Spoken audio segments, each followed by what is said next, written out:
Ух, кстати, вот, ребят, посмотрите, там нижняя секция, там прям сквозь нее пламя вырвалось. Насколько я смог увидеть, потому что я смотрю сейчас в маленький экранчик. 10, 9, 8, 7, 6, 5, 4, 3, 2, 1. Не, это иней упал. Это, да, подсвечен так был иней просто пламенем. Ignition. Чат дезинформирует. Бан. Ну, слушайте, нагнетать тоже бывает полезно. Особенно если это двигатели и раптор, и туда нагнетается давление. Copy, total thrust aboard. Но сейчас что-то не очень. Everyone, think good Jetstream. thoughts. Yeah. Or whatever it is. There is a little bit of blue sky up there. Hopefully that that hangs in there. But look at all of that venting.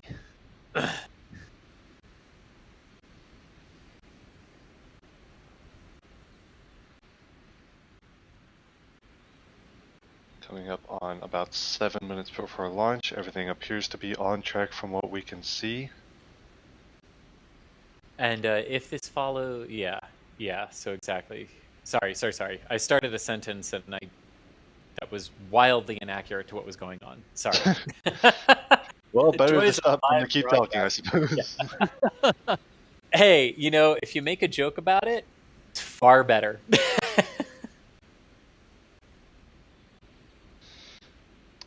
And for those of you just joining us, reminder today's flight is targeting 10 kilometers in altitude, just like the previous flight. Hoping, of course, for a little bit more progress on that landing maneuver. Potentially the first time they could stick it, we'll have to wait and see, of course. But a high altitude flight test for Starship SN10. Still working on protecting that landing maneuver as they continue their development program. Coming up at T-minus 6 minutes for today's flight.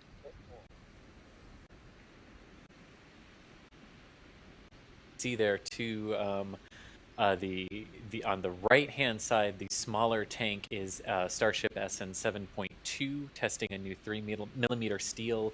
It's about halfway through its test campaign, and well, the angle switched, but there was another one on the left-hand side. That's okay, Das. There was another one on the left-hand side, and that is the Immortal Starhopper, which did the first couple of test flights, just testing out the Raptors before the larger Starship variants took over. Excellent. So we may be coming up on 5 minutes here, y'all. That tri-vent is a big deal, and you can really start to see that frost forming. Do you see the line just above where the vents are coming out of the side of Starship? It looks a little bit different, right? That is the frost forming on the bottom of Starship, where those ultra-cold propellants on the inside are touching the stainless steel, and there's not like insulation or anything like that. It's literally the propellant, and then the stainless steel, and then the outside atmosphere. So it's so cold, it's freezing the humidity in the air onto the side of Starship, and that's how we can see how much fuel is in it. We'll continue to see that progress. Also, be looking up at the top of Starship, just on the nose. A lot of times you'll see a frost ring element, I don't know, a frosty nose cone, whatever you want to call it, form up there as well. So we are now... Yeah, the next item to look for right before, I think around 20 seconds before ignition, would be the tri-vent pulse. They'll shut off, and they'll turn back on. And yeah, with that, I'm going to jump off comms, and good luck, everybody. I'll see you on the other side. All right, Jack. Good luck, Jack. All right, well, so that's Jack going off to get set up, because he's going to not just be videoing it, but photographing the test flight as well for us. And there you can see a longer shot there from Jack's camera of Starship there in the center, and you can see the rest of the area there. It's it's business time. It's business time. It's business time. Hold on, this isn't a rocket lab. Right. Of note, we are 4 minutes 30 seconds mark away from an anticipated liftoff thereabouts. So there might be some deviation between our clock and when it actually lifts off here, because they might not be targeting 2:14 exactly, but they are counting at 4 minutes 10 seconds now.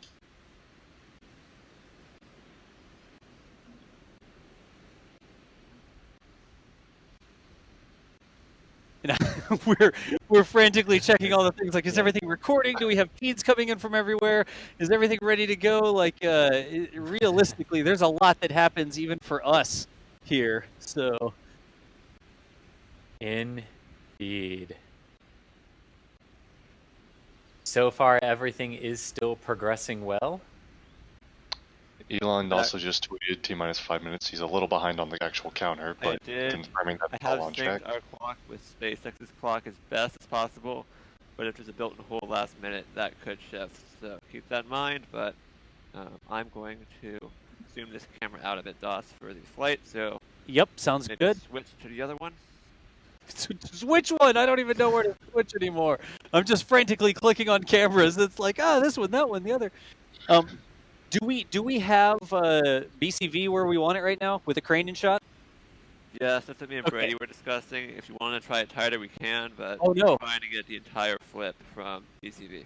Sounds good to me. Hey, and again, y'all, this is really go time. Just under 3 minutes if everything's looking good. So now is really the time to be watching what is happening as Starship SN10 could potentially launch in 2 minutes and 30 seconds is the count right now.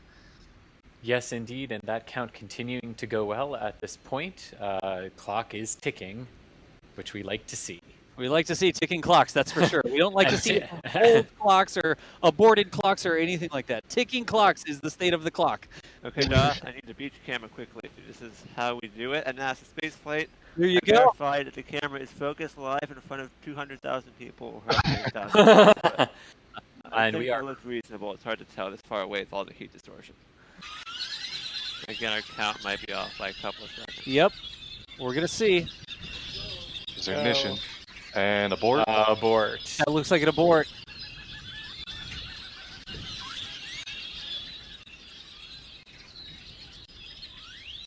Look at that. So it looks like we did get a Raptor ignition. Let's turn those birds down. Good grief. We did produce some thrust. We would not get that big plume of smoke if we were not producing thrust. So we did get an ignition. We did get some thrust, but Starship called it off. It looks like Starship decided that today is not the day that it is going to try that fly. I have a feeling that since we got ignition here, this isn't the like, oh, try to get in another 15 minutes. That is a depress vent right there. That big, long, prolonged high-pressure vent. They're depressurizing those tanks, and that something I'm gonna say something on the rocket decided it was not happy. Doss, hang on one second for me. They were saying on the live SpaceX feed that it was an out-of-bounds thrust on a Raptor at startup, and given where they are in the window, they expect that this is that we are done for the day, but that is not officially confirmed yet. Это да. Там прям все пшикает в Бока Чика. Прям стравливают аккуратненько. Бока Пшика, получается. Бока Пшика, да.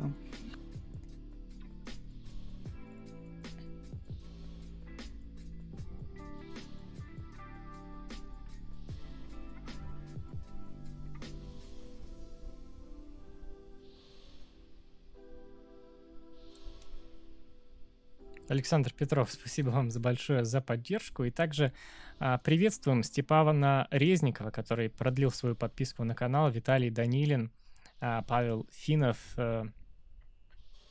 и Данил Корнеев, который тоже продлил подписку в виде юнги на наш канал, как и Станимир Иванов. Очень рады, друзья, что вы остаетесь вместе с нами. Большое-большое спасибо. Спасибо также Сергею Смудис, Дмитрию Княжеву, который предложил...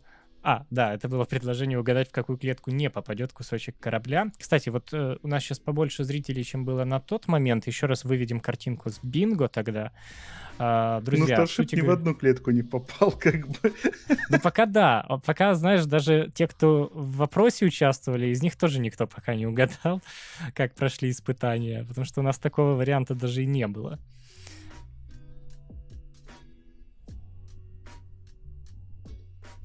Да, вот, бинго, друзья. Суть картинки. Находите клетку и в чат пишите, куда, по-вашему, попадет, скажем так, сегодня Starship в любом виде. Вот, потом можно будет проверить, угадали вы или нет.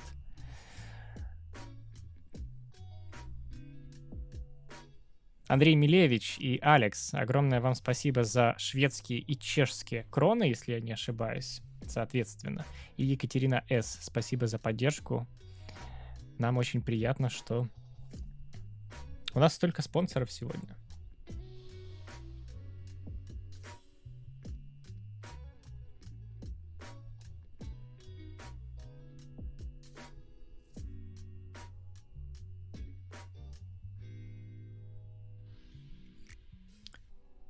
Человек, который, возможно, рассчитывал, что я его никнейм не прочту, Гжегош Бжижинщикевич спрашивает, объясните, пожалуйста, как НАСА попали марсоходом в заданную зону посадки. Он же не выходил на орбиту Марса, сразу вошел в атмосферу. Марс в этот момент был в нужном положении. Неужели прям с Земли так точно прицелились? Но тут суть не в прицеливании, тут суть в том, чтобы как раз в нужный момент оказаться на орбите и в нужный момент войти в атмосферу. Собственно, это и было действительно рассчитано. А дальше уже действовали системы, в том числе впервые, ну, можно сказать, умная система, которая помогала ближе к месту посадки направиться, потому что, вы помните, если сравнивать с радиусом, внутрь которого попадал Curiosity, то, боюсь ошибиться, но, по-моему, в 4 раза меньше получился радиус у Perseverance. Возможно, даже больше, чем в 4 раза, но вот в несколько раз точно точнее была эта посадка, и это уже благодаря новой системе, которая в атмосфере работала. А так, да, попасть аппаратом в нужную точку атмосферы НАСА давно научилась. Вот здесь... Нормально, а не как на науке. Такой укол довольно чувствительный получился. Давайте вернемся. Вернемося к донатам, друзі. Роман Сидор. Ставлю на Сі 2. Інтуїція підказує, що він розподілиться на 2 квадрата, але сподіваюсь все ж, що ні. Ну, якщо на 2, це ще непогано буде. Они хотят все-таки попробовать еще раз запустить. Все-таки есть еще время. Я говорил, что Джон, как бы, он может не все знать. Да, так и оказалось. Ну да, Джон говорит, какое-то время точно еще побудем, и действительно, возможно, попытаемся сегодня, если получится, чуть попозже еще одну попытку произвести.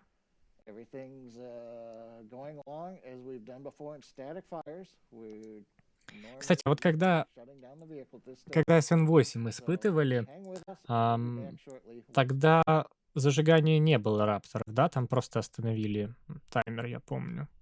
До зажигания. До зажигания. Там начали выходить, ну, судя по всему, раскрутили эти турбонасосы, и после этого все остановилось. Да, точно. Огня не было, а горючий окислитель пошли.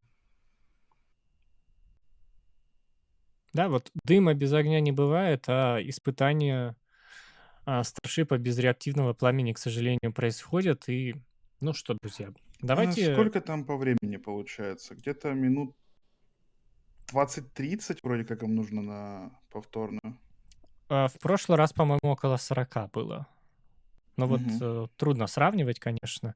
Но да, в пределах часа они могут справиться.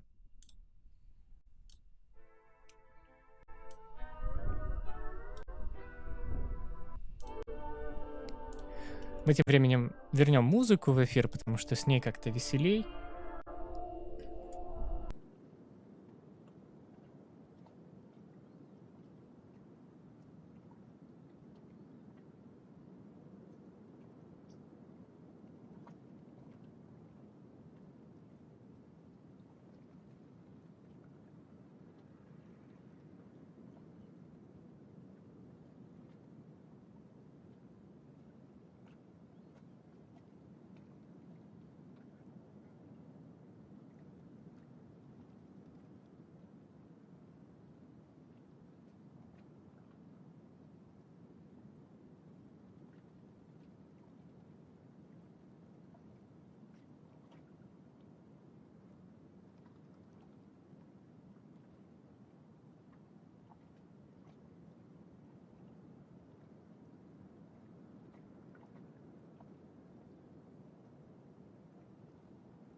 Если все 3 включатся, то будет выключаться один, у которого самое маленькое плечо. И также внесены изменения в проект самого двигателя Raptor. Теперь постараются сделать, чтобы он дросселировался поглубже. Сейчас можно на 40% уменьшить тягу, а сделают так, чтобы можно было уменьшить еще сильнее.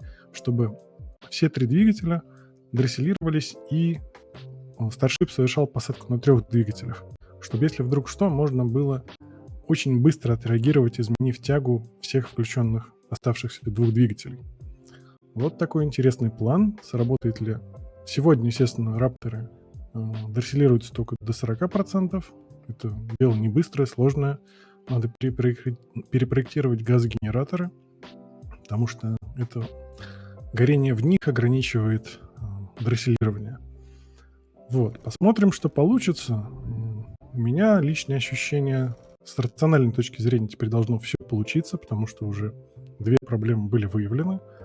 Вот. С другой стороны, есть интуиция, она что-то мне подсказывает, что Starship сделает правильную посадку, но выдаст еще какой-то финт.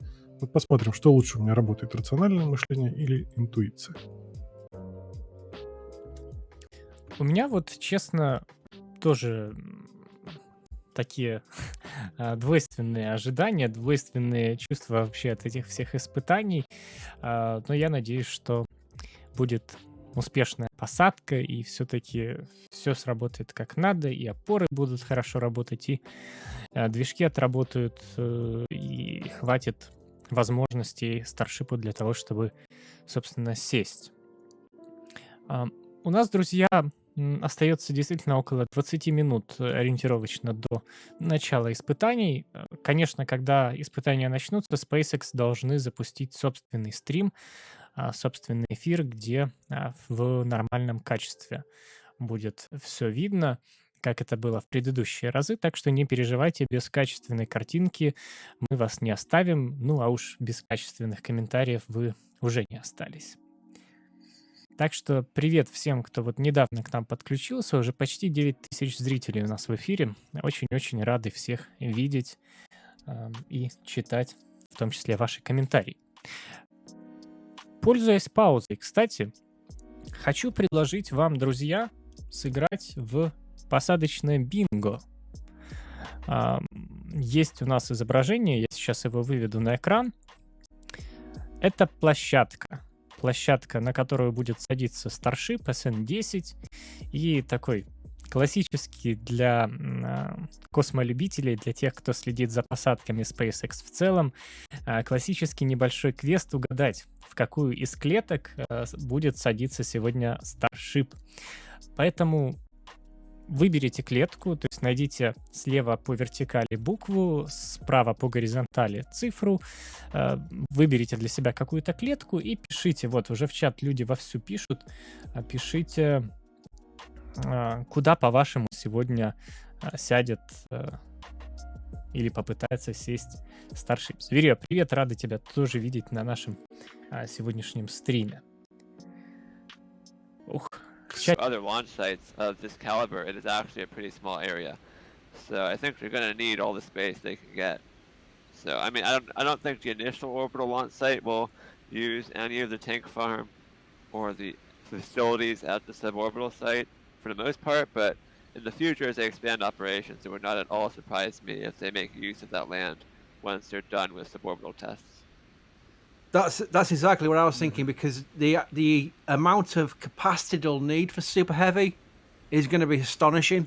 If you can imagine how thirsty these vehicles get, the amount of tankage they'll need at the launch site, if we combine the 2 sites and the landing pad as one launch site, they will utilize as much of those commodity tanks as possible.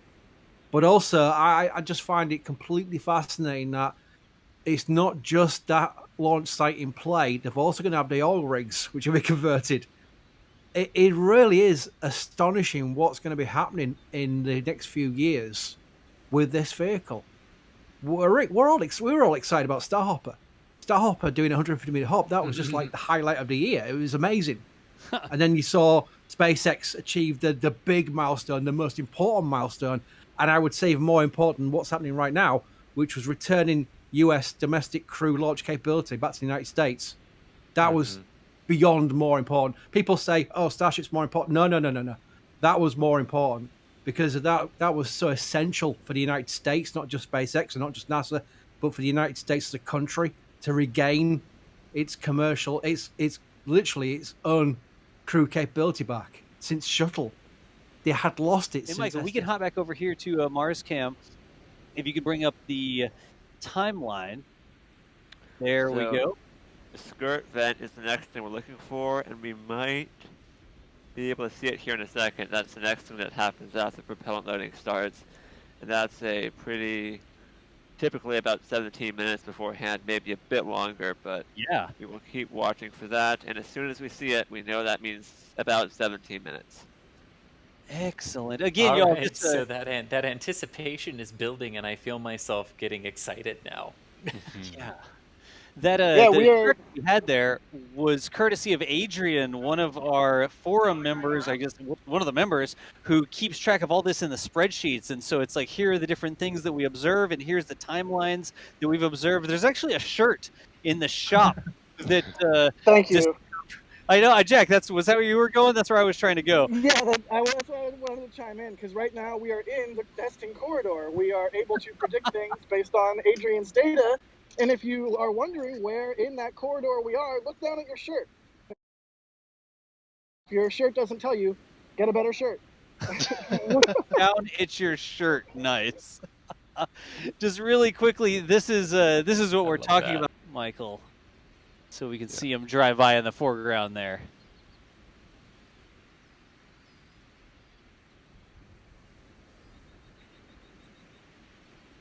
Excellent. That is a good sign, y'all. Let's see if we get a bunch of activity picking back up. That recondenser still looks like it's on, but we may very well see some significant tank farm activity, and we may start to see Starship vent. We will see. Indeed. We hope to see that. Very much so. Sort of where we petered out last time, but yeah, here come the cars leaving the pad for what will hopefully be the final time before SN10 takes to the skies over South Texas in what's going to be potentially here renamed Starbase Texas instead of Boca Chica. Nope, not happening. What? Sorry, Elon. It's Boca Chica. It'll always be Boca Chica. You're not coming in and erasing Boca Chica. Just not going to happen. I'm going to keep calling it Boca Chica. You can have your Starbase. That's fine, but I like Boca Chica. Yeah, I'm generally of the same opinion as you. I would add maybe like Boca Chica was also Copernic Shores before it was Boca Chica. Yeah, it still comes up as Copernic Shores. Yeah, so it hasn't always necessarily been Boca Chica, but it's the name I know it by, so that's the one I like. But I will say, one of the subtweets from Elon when he tweeted about Starbase was that it'd be a much larger area than just the Boca Chica village area itself. So if like the general region down here, along Highway 4 for tens of miles because SpaceX acquires so much land or something, I don't know, ends up being called Starbase, and it's like Boca Chica, Starbase, Texas. It's like a subcategory of Starbase. I could get on board with that, and I think, I see some people on Twitter. I hear people saying they don't like the name and kind of cheesy, and it's definitely a name that punches you in the face, sort of in the same way that Cybertruck is a design that punches you in the face. Like, but I made fun of the name iPad when that was a product at first, and so sometimes. Sometimes the name, it takes a little bit to grow on you, and then at a certain point, it's a year, 2, 5 years down the line, and then it just seems like normal, and then you try and think of how could it not be that. So, just small counterpoint. I generally agree with your sentiment, though. Yeah, fair enough. To your point, Jack, I mean, a lot of people did not like the name Starship at first. Very true. Yeah, I mean, it's still not the best name. I mean, Starship is the name for the entire system. And I do kind of like Starship Launch System for the name of the whole system, even though it's kind of a troll on the SLS. But it really is, it's a tricky name situation because you say Starship, and it's like, do you mean the whole thing, or do you mean just the second stage? Well, now wait a minute. Let me. That's very fascinating. Why is that an issue? Wait, why is what an issue? Why is Starship being the vehicle, as well as, and then Starship System being the, why is Starship being the name for both of them a problem? Oh, it's confusing. SpaceX loves to confuse people. Starlink, Launch 17, 43, 82, 76, hut. Like the way that they names things is sometimes hard to keep up with. And so can I just point out that for 30 years it wasn't a problem with the previous system? Why not? Yeah, you know what, Chris? As soon as you questioned me, I was like, oh, but shuttle, and so now I'm second guessing everything I ever believed. So thank you for that. Because how many people say the shuttle Discovery? That wasn't the shuttle. That's what people referred to it as. That's what NASA came to refer to it as. But technically, the shuttle was all of the launch components bolted together. Really? As soon as the solid separated, it wasn't the shuttle anymore. I don't. When I say space shuttle, or when I say the shuttle, I'm referring to the shuttle. Like the shuttle part of the shuttle, not the entire launch stack. But then you should be saying orbiter, right? But you should be saying orbiter, right? So NASA streamlined it together to mean both the winged vehicle that comes back and the entire system overall, and it wasn't a problem. So it was a problem with me. I've never used it that way. I don't like that. I think that it's the shuttle is the part that goes to space and then comes back down and lands, and the entire thing is the STS, the Space Transport System. That's how I have always sort of framed it in my head. And now I know the official NASA thing, what they go by. I get you, Chris. I get you. I just never thought about it that way. Yeah. Again, just another cool, interesting thing to think about as we sit here and wait for them to feel a Starship, which is just this part we see here. This is the Starship. Okay, it's not the Starship Transport System or the Starship Launch System or anything like that. There's no booster yet. Anyways, just an interesting thing to talk about. We all get along and we'll have, what was it? A WinHop Pale Ale or something at the end of the day? What were we drinking? A WinHop IPA, and I regret to say I have not gotten a DM on that yet. I really hope that's a real thing, and I really hope that person is listening, because if it is, I really want to know how you did it and what it's like, what your thing is, and if I can buy it from you. Like, I'm an IPA person, so the fact that like there's a WinHop IPA, I just love that. WinHop IPA. Excellent. Okay. All right. Well, naming conventions aside, y'all.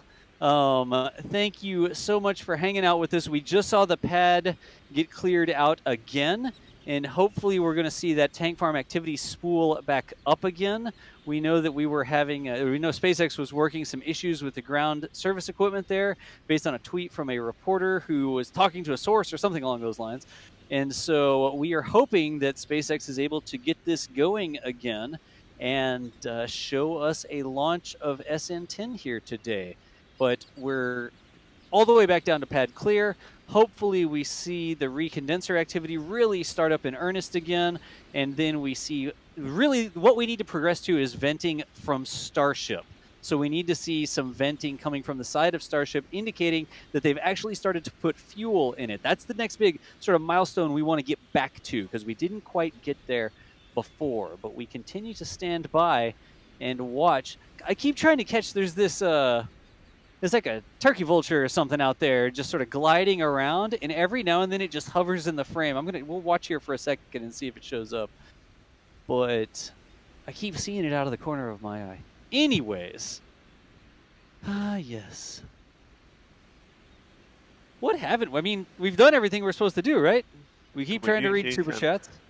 So we do see some recondenser puffs right now, but the really hard thing is always when they recycle, because sometimes it's in a loitering state where we see the recondenser going on and off for a while when they do a recycle. So I am not going to call this as the recondenser being on unless we see a lot of it. So it's kind of a hard situation. When they start from scratch, we usually, when we first see the recondenser, that is the sign we're looking for, but it's unclear if they've actually started to count down at this